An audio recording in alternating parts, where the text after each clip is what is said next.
Hi everyone, coming to you live from my backyard where I've been doing yard work with a little story that Jesus tells about how God does yard work. It's from John 15.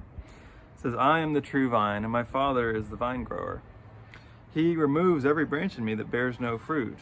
Every branch that bears fruit, he prunes to make it bear more fruit.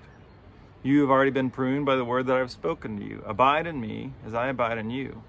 Just as the branch cannot bear fruit by itself unless it abides in the vine, neither can you unless you abide in me.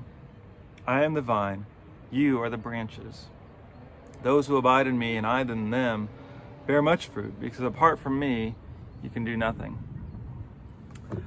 Jesus used this metaphor to talk about our connection to him and how that is what makes us bear fruit. Right? And that's what we all want. And to me, that's always one of the best metaphors to think about the Christian life, that we try and be fruitful, that the way that we live, what's in our hearts, grows out and affects the worlds around us.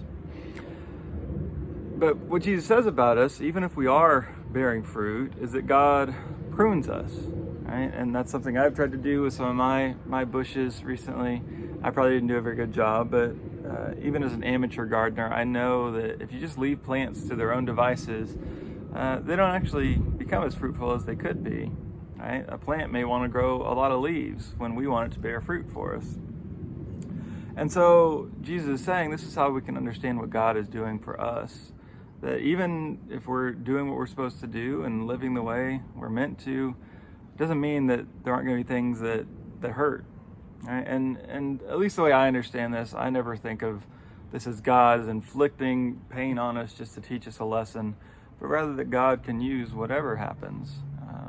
All suffering can be redeemed somehow. And I think this is especially relevant right now because this is a time of cutting back, right? That we're cut off from people and things that we love and miss. And so I don't have all the answers for what's happening or what's going to come from this, but I trust in Jesus when he says that God can use this, even this, to make us more fruitful. So that's our hope. Have a good day.